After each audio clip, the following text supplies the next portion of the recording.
Tax return શું કામ ભરવું જોઈએ અને કોને ભરવું જોઈએ? જો ઇન્કમ ટેક્સ રિટર્ન છે ને દરેક વેપારી તથા પગારદાર વ્યક્તિ જે પણ છે એ લોકોને રિટર્ન ભરવું જોઈએ.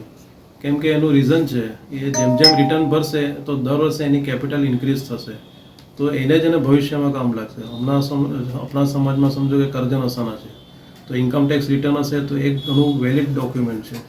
પ્લસ બીજું કે એને કંઈક બહાર જવું છે તો વિઝા માટે એપ્લાય કરવા યુકે યુએસએમાં પહેલાં ઇન્કમ ટેક્સ રિટર્ન લોકો માંગે જ છે લાસ્ટ 3 યર્સના.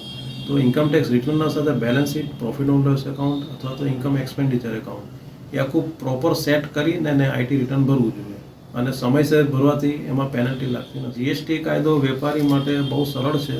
અગર જો એ સમજીને વ્યવસ્થિત નંબર લઈ અને એને પ્રોપર રિટર્ન ભરે દર મહિને યા દર 3 મહિને, તો એના માટે બહુ સારું છે. જીએસટી નંબર અમુક વેપારી જેને ખરેખર જરૂર ના હોય તો એ લોકો લઈને ઘણીવાર ફસાઈ પણ જાય છે. કેમ કે એમાં શું છે કે તમે લેટ થાવ તો એમાં હેવી પેનલ્ટી આવે છે. અને ઘણીવાર એવું બને છે કે ખરેખર એ વેપારીને લેવું જ જોઈએ પણ એ નથી લેતા.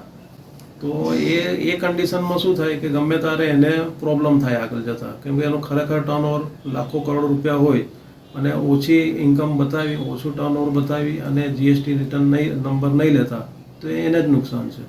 એટલે થોડી વ્યવસ્થિત એનો કાયદો જાણી, થોડી ગાઈડલાઇન્સ લઈ અને એનો નંબર લેવો જોઈએ. Thank you very much.